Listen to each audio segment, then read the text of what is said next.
getting a call from my daughter. So I'm going to leave it to you real quick, Yanko, so I can take this. Hello and welcome to No Particular Reason, episode 109. I am your host, Yanko, and as you heard, life is happening to Kerri, so she's taking a phone call, but she'll be back. And welcome to another exciting episode. As usual, we just show up every Friday and we talk about anything we're inspired to talk about. Having coffee and chatting with our viewers, you guys. So if you guys feel inspired to jump in the chat and say hello or ask us any questions, that'll be very, very, um, very nice. It'll help this conversation going, and it'll help us entertain you better, guys. So there you go. I don't know. Oh, there she is. I'm back in the saddle again. Ooh. I just had to hold space for my daughter, which interestingly enough, Yanko, you and I were just having a conversation offline about how I had committed or, manifested being present and available for my teenage daughters as they've navigated high school, and how while it may seem a little bit chaotic right now with my daughters going to prom and getting ready for college and all this stuff, I can't help but be so grateful and blessed for watching what I put out into the universe manifest back to me. So that's what I was just doing, was experiencing part of the manifestation that I thought about years ago. So it's all perfection. But yes, we are here for no particular reason every Friday at 10 a.m. Eastern Standard Time, 9 a.m. Central, and 8 a.m. whatever Pacific time, talking about whatever floats our boat at any given moment, because life really is unscripted. And I often remind myself my job isn't to plan, it's to pour, to just be present and watch things unfold, which they do, regardless of whether I try to control it or not. And so that's what we talk about here. And it's a beautiful thing. So what's poppin', Yanko? I was gonna say, when you slow down enough in life, you start to see that life is happening for you and through you. You co-create with everything, so it's not like, oh, I have to do this and that. You just have to be.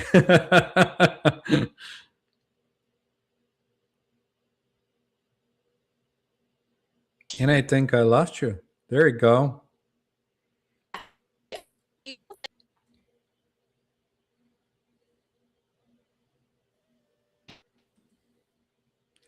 Let's see. But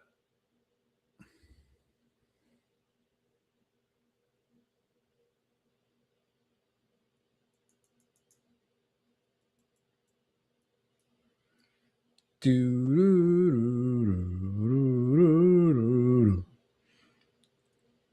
this is just to tell you how unpredictable everything is. Sometimes you get this kind of stuff happening and we don't even know. Oh, there she is. Oh, I know. Back. I've been having a whole conversation with you, which I knew you weren't listening to because I was not available. But now But I it's am. but it's interesting how this works, because sometimes it could be on your end, it could be on my end. Nobody knows who's getting the internet connection dropped. So in reality, sometimes I get dropped and you continue on, and our viewers will get what they get. They're either going to get you or they're going to get me, almost like a split of realities. And you don't get upset. In the words of every single kindergarten teacher ever known to man. No, but anyway, okay. So going back to what you were saying, what were you saying? I was just saying that you don't have to make things happen, because if you slow down enough, you're going to realize that life is just happening and you're just being present allows you to like absorb it all.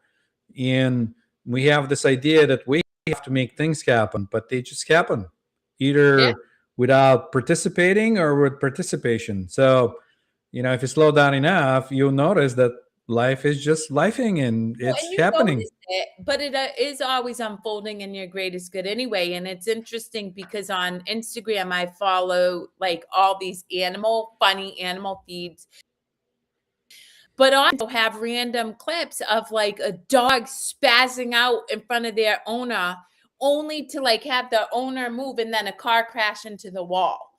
And that's presence, right? Like we can't plan that. And so Right. when we're just not in our mind overthinking things, and we're just here, everything we can witness it working out in like the way it's meant to for our greatest good. Yeah.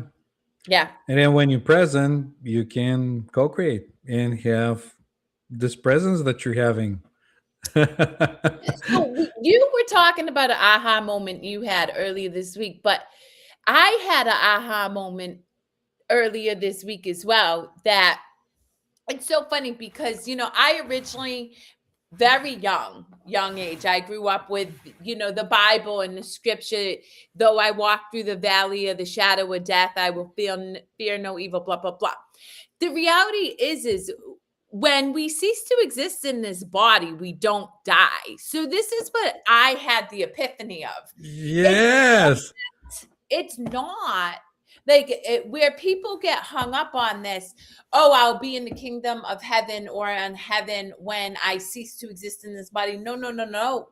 Though I walk through the valley of unconsciousness, when I walk through the valley of people who are not aware that they're operating from habits, programs, and beliefs, right?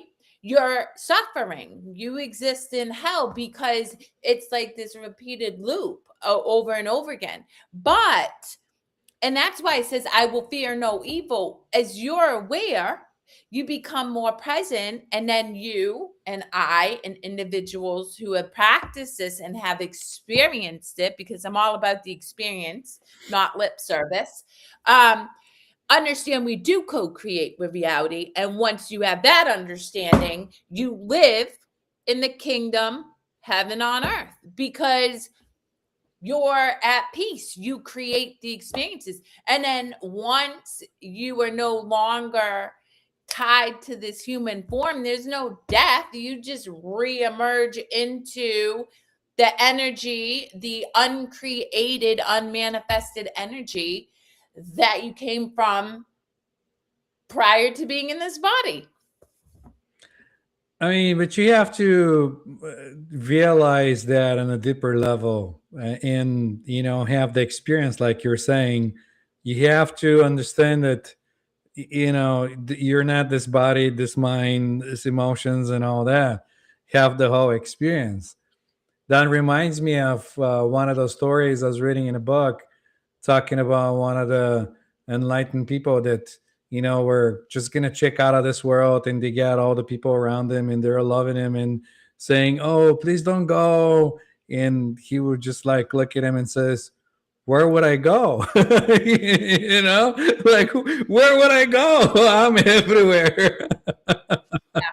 Well, and it's so interesting because I was talking to an individual yesterday who is really having a moment. They were in struggle, and I said, you get to have that struggle. Like, don't force it. Don't this is really what I also want people to hear. And it goes back to what you were saying earlier. Life is always working for you. So your awareness and understanding is exactly where it needs to be at this time and space moment for you. And you don't have to force it. And so if you're in a time, or if you're experiencing angst or suffering, and you're still like, you don't know how to get out of that, or you feel like you need to, but it just keeps settling into your experience, trust it, because that is the gift that you are getting to crack open into more moments of awareness. And it's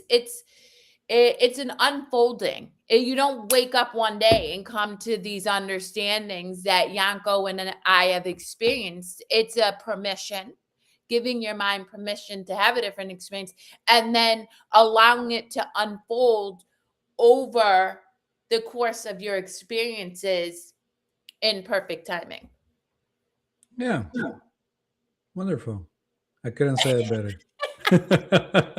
No, because I was thinking about it. It's like a game. You know, you play it, you enjoy it, you become the character where you play the game. You really enjoy it. You know, you do the actions or whatever, and that's why we or I'll, talk about myself. Enjoy playing games sometimes. You know, electronic games and other things, and um, I can take it up even a level, further and in play it in this reality, not only on the computer, but have fun here. Yeah, 100%. You Yeah, know, have much fun here in the present. Yeah. yeah. But again, I mean, you and me kind of go back to the same truths every week because it's what we experience. Uh, but really, you get to have whatever experience you want. Anybody out there listening, it's entirely up to you. It's what you're willing to open your mind up to, and then go through.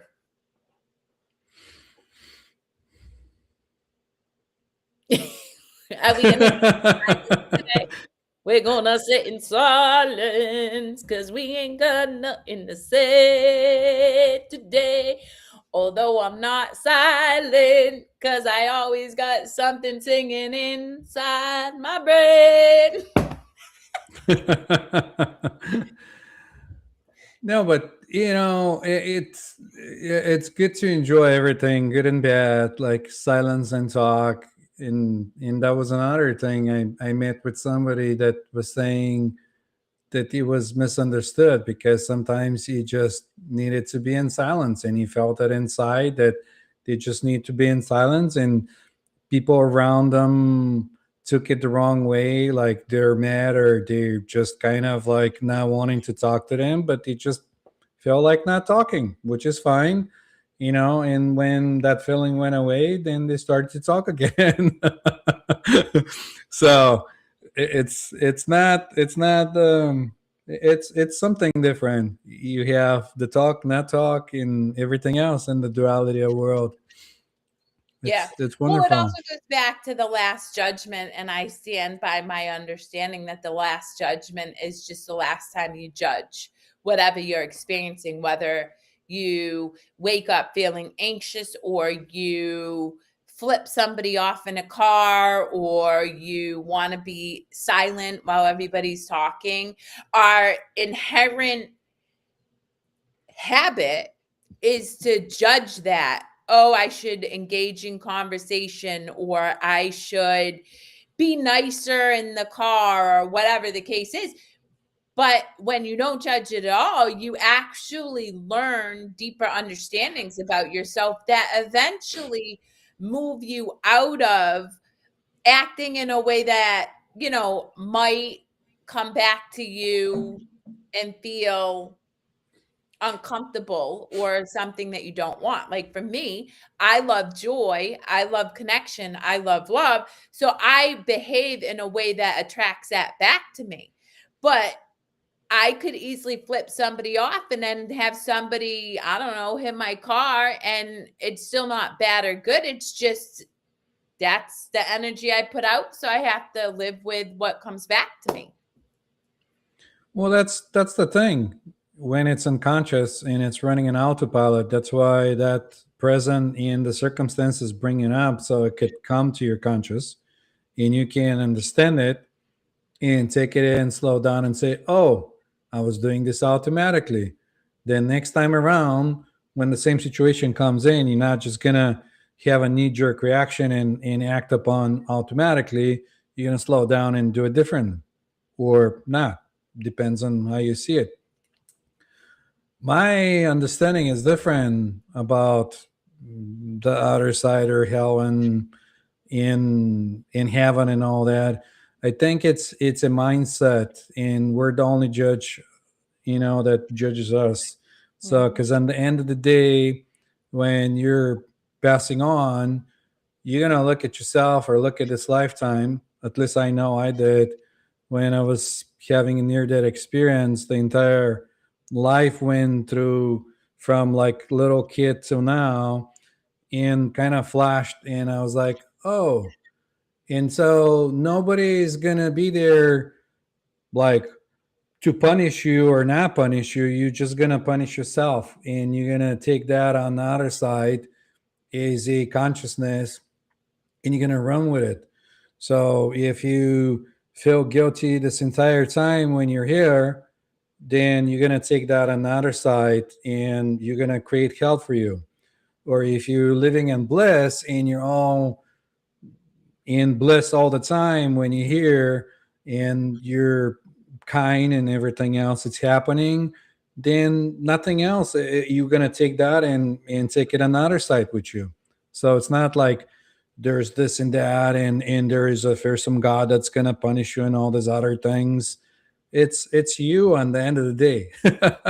But that's Yeah, my own understanding. it's and that's the thing is creation is just unmanifested energy. It's like just like it's just energy in it through you and me and the plants and the animals and the grass. It's experiencing itself in multiple forms of manifestation. That's it. And at the end of the day, once you really, really understand that, you free yourself from that habit of overthinking because you can change your mind like this and have a different experience. So yeah, I mean, again, it's like a track like. So if you're doing things that bring you joy, that don't bring joy to other people, then those things will continue on until you flip, and what goes up must come down. And kind of like pendulum, swing the one way and the other. So yeah, but that's how I think of it.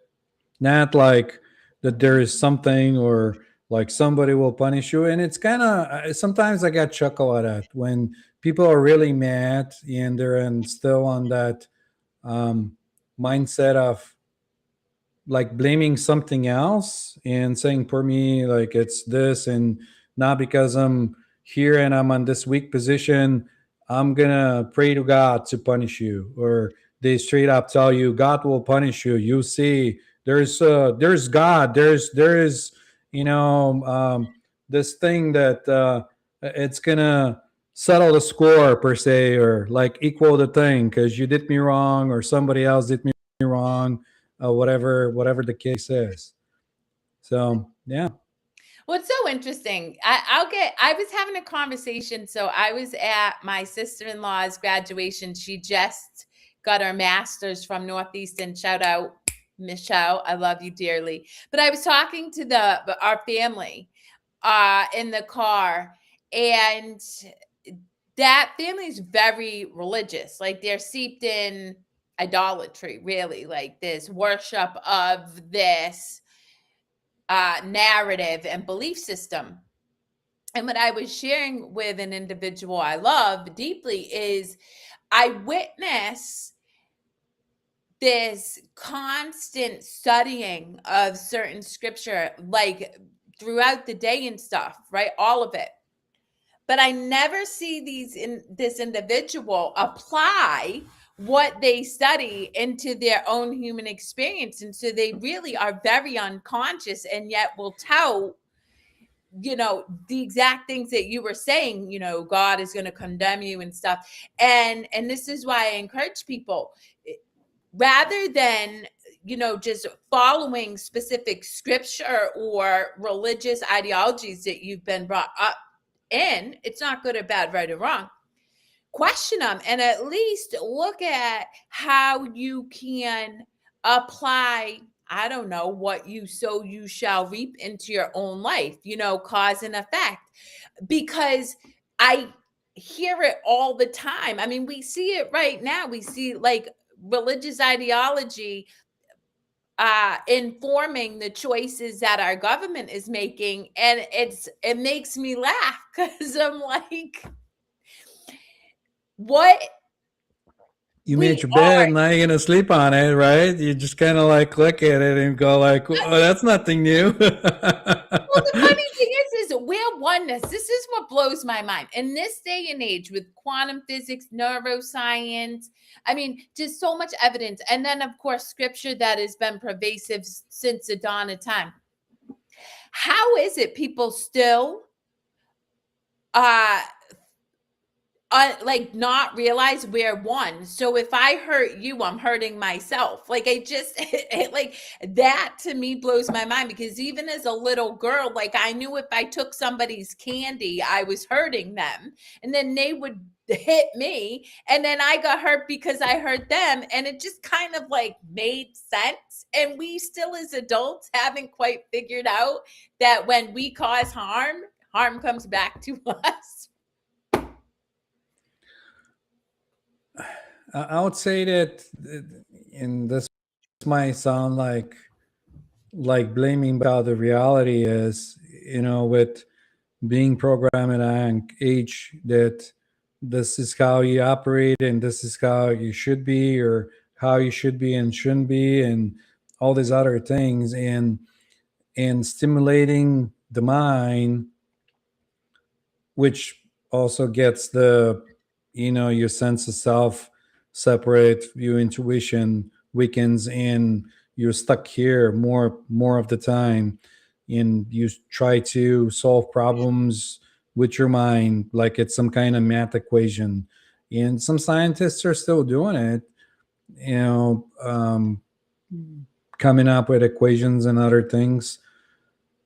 But in reality, that's what it is. The mind cannot solve a lot of the things. The mind actually helps you stay separate, Unconscious. or feel separate and conscious, keep going with programs, other things.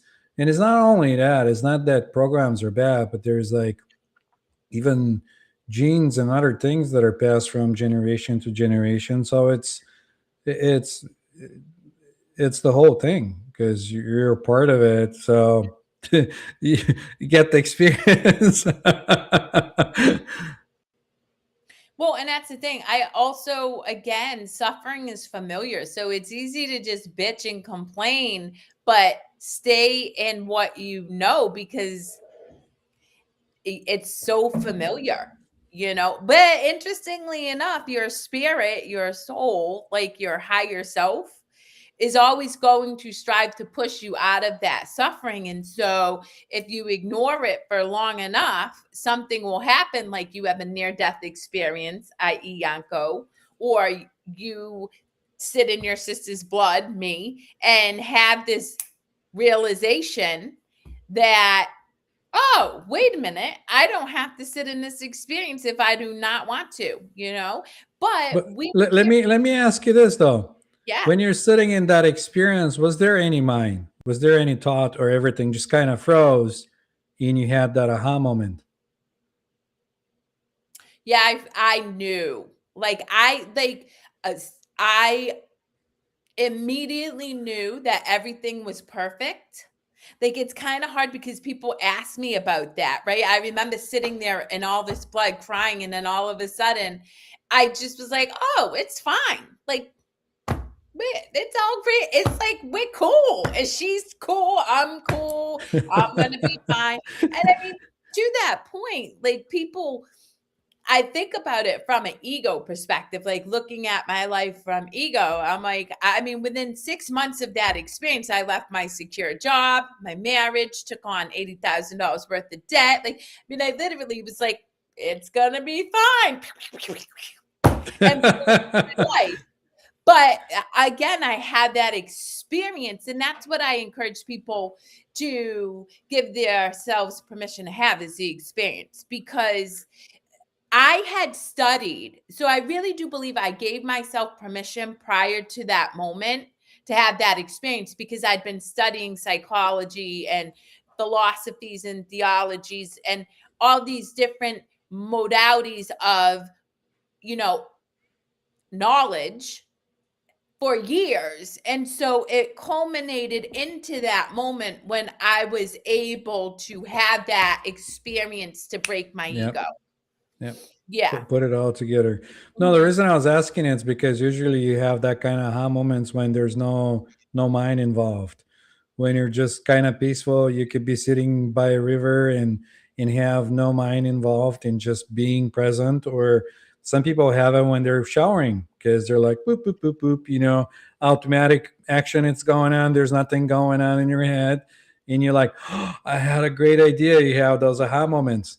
So that's why I was like, let me ask you that, because maybe sometimes when you're going through like something shocking, or sometimes they say that sometimes they use that even in the Buddhism, where they go and shock in a stick to like stop their mind, to have that space where they can have no mind and be like,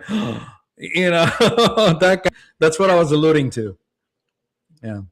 Well, that's why, like, think about it. If somebody's drowning, they tell the person, or they're like freaking out, slap them in the face, because it gives your mind a quick jolt to make a different Quit choice. it! Quit Yeah.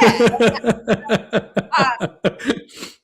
that's why, when you see all those videos that, like, of babies who are crying, and then all of a sudden their parent will slap a piece of cheese on their forehead, like, that's a quick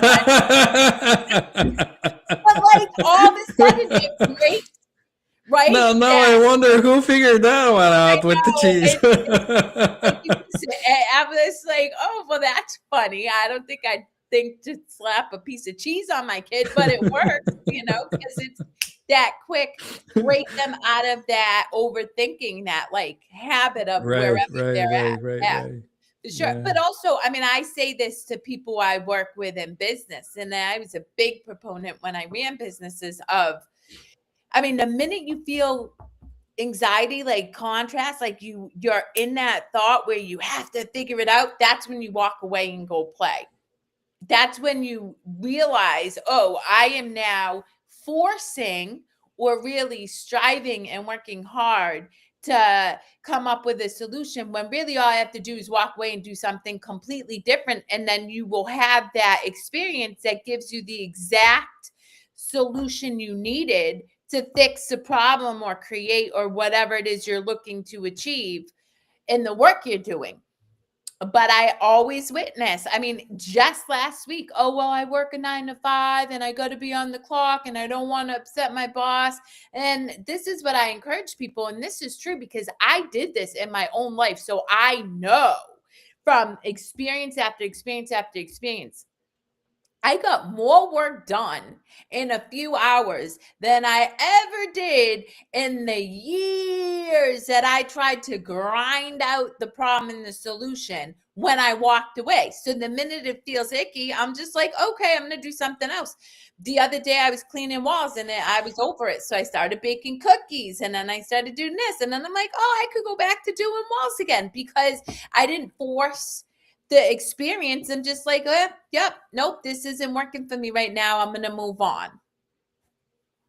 That goes back to, trying to solve it to what I was talking about with the mind, because you keep trying to solve it as occasion, and the mind, it's limited. You narrow your focus so much that you're narrowing the picture to this tiny, tiny little thing, and you're missing the whole picture. And 100%. That's you a can't really think outside the box. good it. Yeah. Yeah, Yep. yeah. You're like, I'm solving it. I'm solving it. It's like, what are you solving? You're just like, ah. Well, and then again, that's the other thing, is training your brain to be in that stillness, because you and I are both, we grew up in the 80s. Well, I did. And so there was no internet and there was no phone, and we had to go outside and play.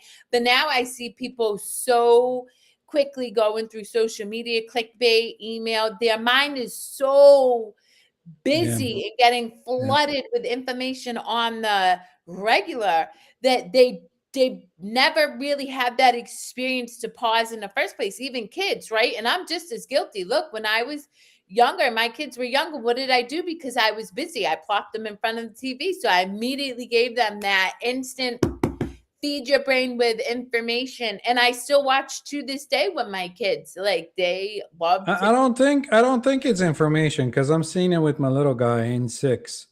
So I don't think he's getting any information of it. I think it's the overstimulation that gets him like excited. Oh, that jumping around, going and screaming because he sometimes he does that like and he does his thing, and that just trains him to look for more of that, more reward, more of that. And anytime I take away that, and I say no game for 1 hour, or no gaming, or no screen time, or whatever, um, he feels like I'm punishing him, and I'm not trying to punish him. It's just that's what it is. So it's kind of nice to see. At least I'm seeing that, and I got the chance to see that through him. When he was younger, I was thinking one day like it's how easy it is to just die and check out, but it's harder to become a human. Like you got to go through the pain of entering or exiting the birth canal, which brings up a lot of trauma. Then you have to go through, the pain of like breathing the oxygen, which is really painful for your lungs. Then you have to go through the pain of teething, teeth coming out, fevers and all that stuff. Then you got to go through the pain of learning how to walk again and do all these other things. When dying is just that, you just die, and this is it. Mm, I mean, I do believe in this Like is it's a struggling. Like I watch him struggle on every age and every stage, yeah. and I still see him struggle to everything. Like how life unfolds and how you think about different things. Last night I was giving him a bath, and he said, "How old are you, Daddy? Are you old?" And I said, "Yeah, I'm old." And I said, "One day I'll die, and you'll get old too." And then he said, "I don't want you to die." And I said, "Why?" He said, "Because I haven't learned how to turn the stove on." And I said, "I'll teach you how to do that, no problem." You know what I mean? That's kind of a thing. Oh my god, I love him so much. That is awesome because you had He's like, "I don't want you to die. I don't know how to turn the stove on. Like, you haven't teached me everything almost, in a way." yeah. Well, it's interesting because I have a conversation. One, old is a state of mind, and my daughter always tells me I'm old, and I'm like, I am so young. And it's so funny because the same conversation I was having with one of Nana's family members the other day, I was listening to this individual repeatedly over and over and over again say how old she was. Mind you, she's not old. And I'm like, I'm thinking to myself, when I'm your age, I'm gonna be young. Like I don't even I'm you know what I mean? Like I do not I'm gonna be 46 in 20 days, and I feel younger than I was at 20, and I'll tell you why. Because I'm full of life. I'm vibrant. I have energy coursing through me. At 20, I was fucked up on drugs. I was all in my head. I was constantly in suffering. So I feel younger now than I did when I was young. But my daughter has the same conversation with me. She's like, I don't want you to die. And she's like, you always support me and hold space for me. And I'm like, yeah, I totally get that. And yet, my job, or what I hope to embody for you, is that you are your ultimate support system. It's not about me at all. It's about me guiding you as your mother to come back to yourself, because ultimately you are the only one who really has those answers. And she's funny because she gets mad all the time. She'll ask me, for advice, and I'm like, well, what do you think? And how does that make you feel? Where she just wants me to give her the answer, Yeah. and I don't know, because I'm not her, and it's not my job to Exactly. figure It's out like, what is in the highest good for her. She's the only one who can figure that out for herself. So I'm really, really big about, you know, honoring my daughter and talking about death so that she feels confident that, one, it's just a movement from this experience to another, but two, she doesn't need me. Like she has everything she needs within herself to figure it out and to honor herself. Yeah, I think that it's one of the biggest things that it's stored in our DNA, the self-preservation and the dying, and like a lot of the stuff comes to the fear of death. Once you realize that fear of death or like dying, it's perfectly okay. It's natural process that happens. Then you're like, yeah, it's okay. It depends on how you look at it. It's a mindset. But again, to 100%. go back to what I was saying, when I die, where would I go? But Yeah. even that is more experiential, right? So, I mean, I tell my daughters all the time that I'm very connected to my older sister, and that feels so obscure for them because they're like, well, what do you mean? She's dead, right?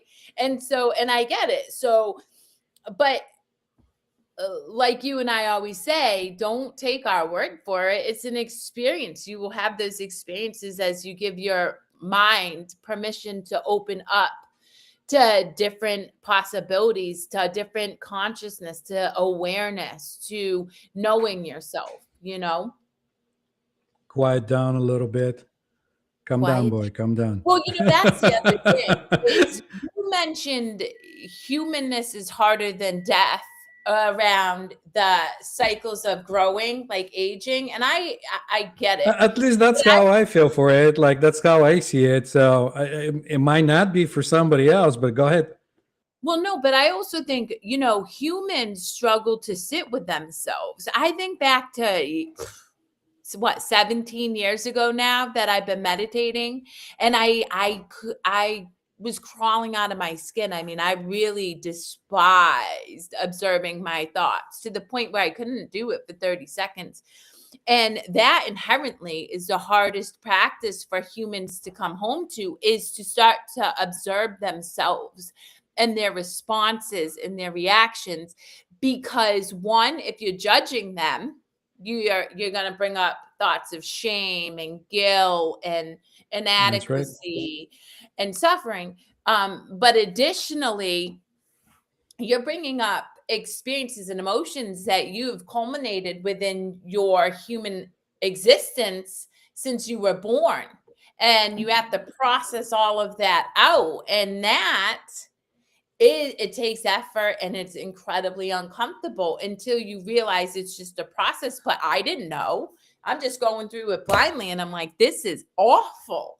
So it is. It's the human experience is much more painful than death, because death, you just go back into that energy of unmanifested nothingness, really.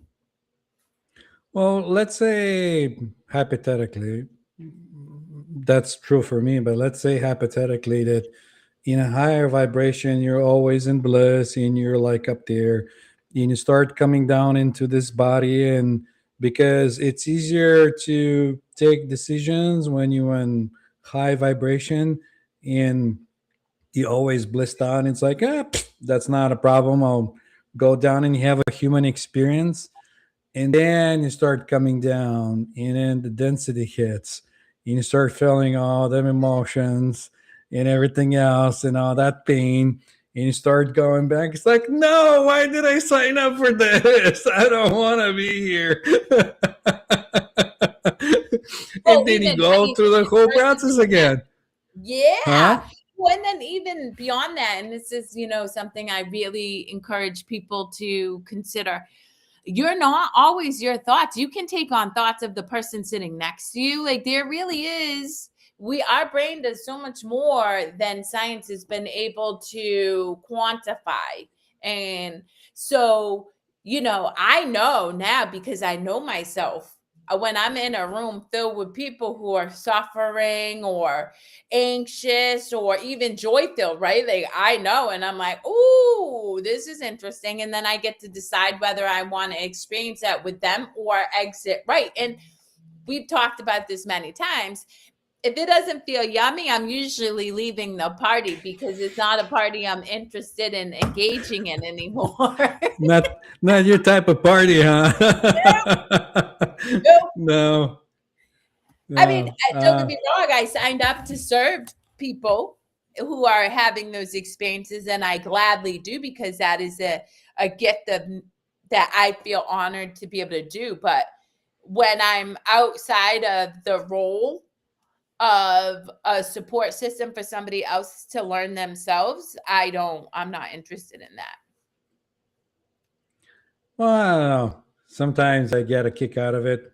Like I realize that I am in the role and it's the play, because like sometimes I get that, having a conversation with somebody and they go like, "Oh, poor me, this and that and this and that," and they go like, "Oh, we're playing this today. Oh, okay, I see that." It's like, getting with your friends and they decide to play some kind of game or chase each other around the playground or whatever, and you're like, you didn't know you're playing that game, but all of a sudden they all get around and they say, "We're gonna do this, we're gonna pass the ball around, we're gonna do this and that, and you're gonna stay in that corner, I'm gonna come chase you." You're like, "Oh, we play this today." You're like, oh, "Okay."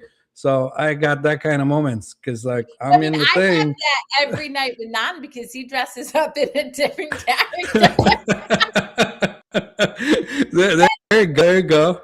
Literally, we made fun of that very truth, that like he showed up in one character. I'm like, nah, I don't want to hang out with you today. I want to hang out with Goku, because if people think about it, and they're like, oh, this is just carrying on and being silly. But on a really deep level, no, it is truth. It's, who do I want to hang out with today? What am I gonna do? What is gonna be my experience today? And the more you really learn to play with that, man, does things get interesting. Yeah, that goes back to our team song. Who you wanna be? Who you wanna be? Ooh, who you wanna be? Yeah. But yeah, I had a time when it felt like, especially if you're surrounded with similar people and nothing really changes from your day to day, it could feel like a Groundhog Day, you know, because they go in an autopilot, the same thing keeps coming back, and you're like, "Oh, I've played this before, I've seen it," and it's like, "Oh, okay." And at this point, I had to make two choices: either feel miserable and say, "Wow, this is kind of like I'm trapped in this like a repeating cycle of Groundhog Day when everything keeps repeating itself," or I can be like, let me see how I can spice this up a little bit and do some kind of like a pattern interrupt or something with this other person to get him out of the role and change things a little bit, spice it up." Yep. Well, I mean, I was having a conversation with the individual who the environment at their job is the same old, same old, same old. I'm like, and they feel stuck, and they're not, but it feels that way. And I do understand feeling that way, right? Yeah, Because exactly. Yeah. I but that's why I always present many, many different alternatives, because we always have an opportunity to exit something that doesn't feel good, or that is just a continuation of the same pattern over and over again. It's just whether we're willing to make that change. And so often people are caught up in this idea that change is scary, and so they won't move. But we are constantly changing. Our cells are changing, our habits are changing, and so change is a one constant. And so if you can really come from it, at it from that perspective, you recognize change is just a gift you know I mean, it's when you're part of the whole. Again, hypothetically, let's say you don't buy into this wholeness and everything, but you're in the world, you're part of the world. Even so, you see empty space with the oxygen and everything. There's oxygen, other things, maybe dust in the. You're not feeling it, but life will move you, either you like it or not. Your mind will resist, and that resistance is what's causing the problem in you. Because the more you resist, the thing persists, and life's gonna push you. Like you can sit under a tree and say, "I'm not gonna do anything." Something's gonna happen. You can think of all the many different things that can happen. Rain can come down and get you wet, and say maybe you'll stay in the rain and you're not gonna move and be like, "All right, I'm gonna resist life. I'm gonna stay under this tree like Buddha under the Bodhi tree." Um, Cow can come in and hit you in the head, or a bull or something. you're going to be pushed to move. If you say to life, I'm not going to move, well, guess what? You're going to be in for a rude awakening. It's going to show you that you're going to move because you're part of it. Yep. The same way that the water droplets are part of the wave. In the wave, it's moving, but it's also part of the ocean, which it's like a whole thing and it's not moving, but he has the illusion of moving. It's the same thing. So, 100%. yeah. That's why I just laugh. I really do, because people like, nah, I don't like change. I'm not gonna, nah. And then I'm like, I mean, you don't have to like change, but you change them regardless of whether you like it or not. I mean, it could be unpleasant or pleasant change, depends on how you see it. I mean, if you think of it, let's look at trees in nature. You know, the toughest trees are breaking because they're like, ugh, and they resist, the winds and all that. But all the other trees, they're kind of bending to life and they're going with the flow. So they stay up and the rest of it just breaks off. It changes, it's still there, just in a different form. So, yeah. Yep, exactly. Well, that's why I was driving earlier today from dropping my daughters off, and I forget like what, but I'm just like, I have no say over when I'm not going to be in this human body anymore. I mean, unless I kill myself, but I'm not like plan on doing that. I really like this human experience I've cultivated for myself at this time and place. But no, but seriously, but you just never know. And, last week, several people experienced losses, people who passed away unexpectedly, and some were young. And, we just don't know. And that's why for me, and I do this show and I do the Bright Side Chronicles with Nana, and I really work to embody what I encourage other people to, which is live in this moment. Do what brings you joy. Like that is what you get to experience this humanness for, is to understand that you are one whole. You can't do anything that pulls you out of your worthiness, that you're loved. And so if you have that knowledge, then why not go play and like have a good time while you're doing this thing called life?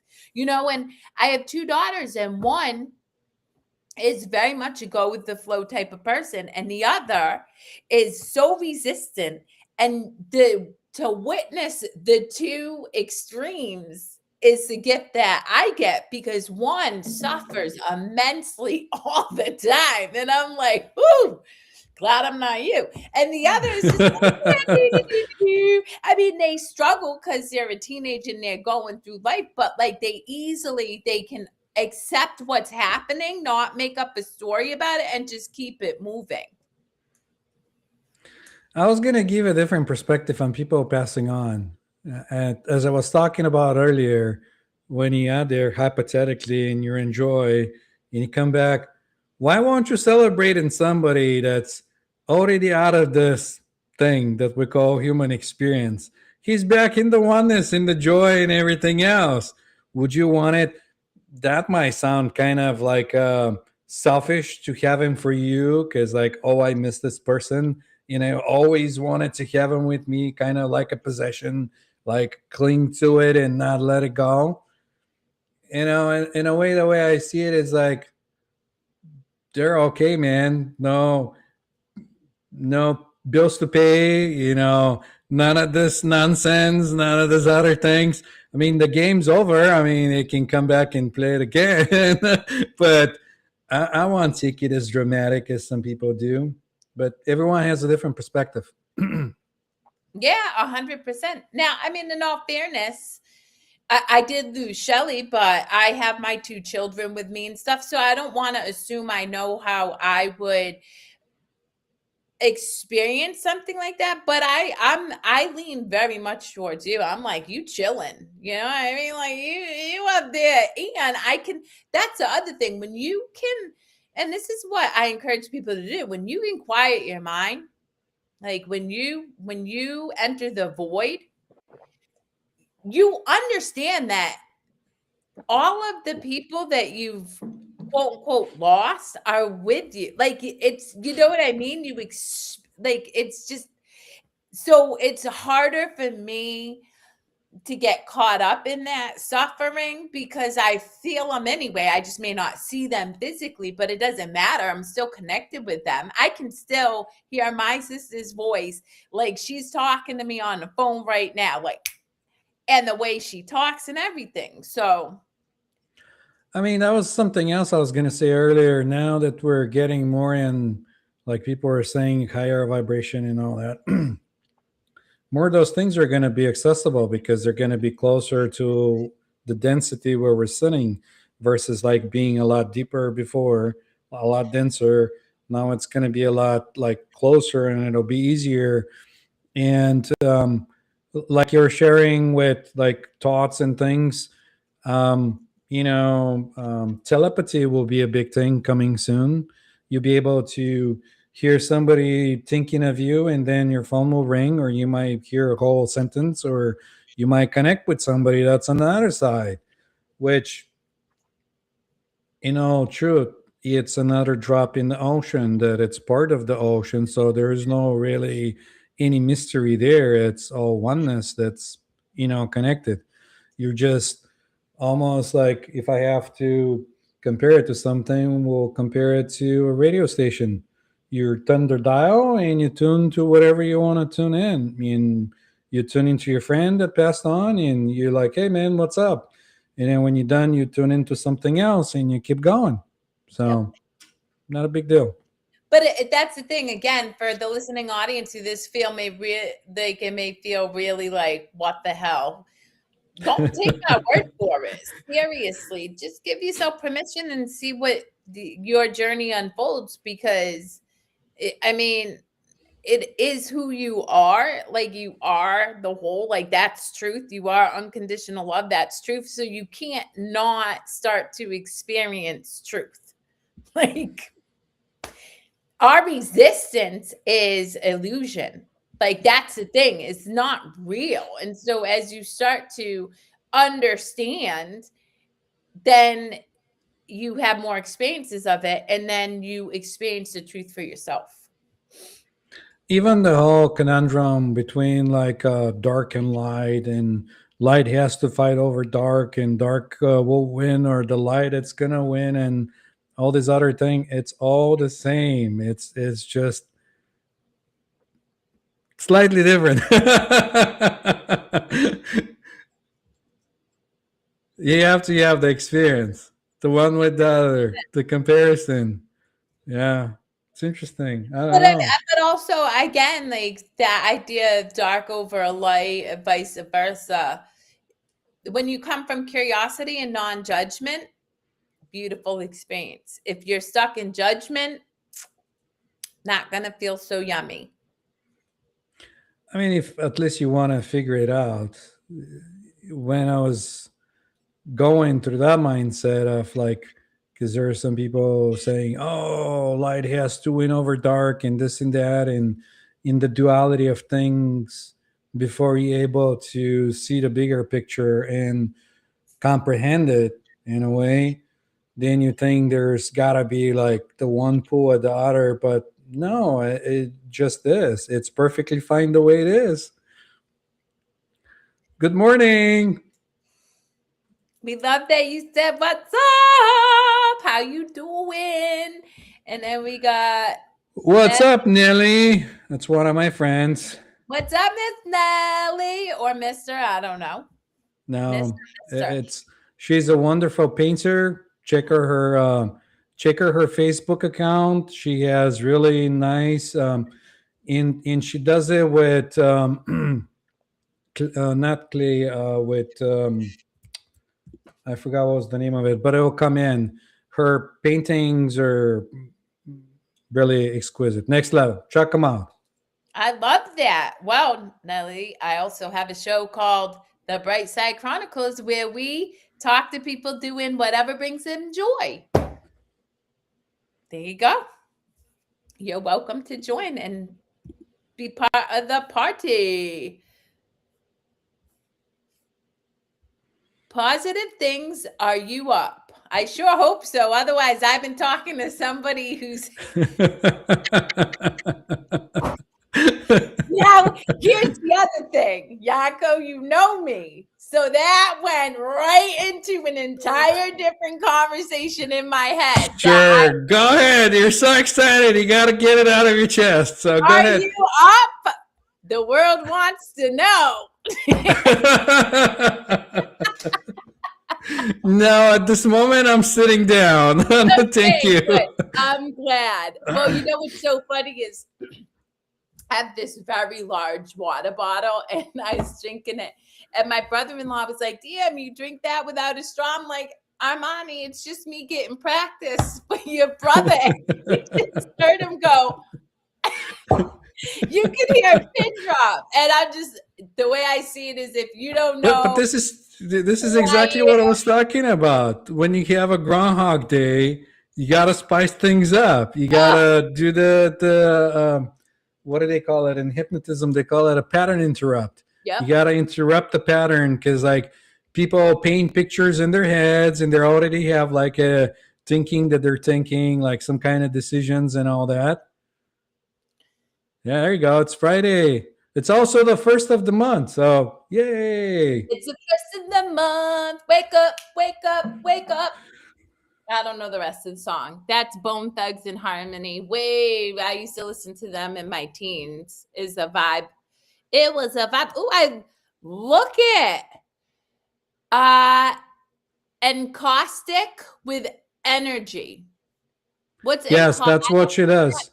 Encaustic. Well, that's like they're engraved, and she puts like a positive energy in. And so by just having the painting in your house, it brings that vibe with that energy. Ooh, I love that. Wax. That's what she does it with. Beeswax. Yeah. So different colors of wax, and it's like a different levels, and it's wonderful. It is. Check her out. Bees are my bees knees, literally. All right, we got 2 minutes. You got any I don't know, words of whatever coming up for you to share? No, I just want to thank our audience and viewers and people that participated because it's an energy exchange. We appreciate you guys. We're really happy to have you. Keep coming back. You know, if you feel like you want to share what we do here, share with friend, or if you think that somebody needs to hear what we're talking about and that might benefit them, go ahead, share with them. If not, that's okay too. So, yeah. Yeah. That's all I got to say. I got nothing other than it is our amazing host's birthday on Sunday. So I'm going to sing to you today, even though I'll sing to you on Sunday, so that the listening audience, should you want to join in, you can. And I'm going to sing to you in Polish, even though I'm not a lick of Polish and I don't speak the language, but I know the song. So, stola, ja, żyje na, stola, ja, żyje na, este nasz, ja, żyje na. May you have a beautiful, laughter, love, curiosity-filled day and a lot of fun with your family. That was awesome and so unexpected. Thank you. I never had this done until now, and so I'm really moved. Thank you.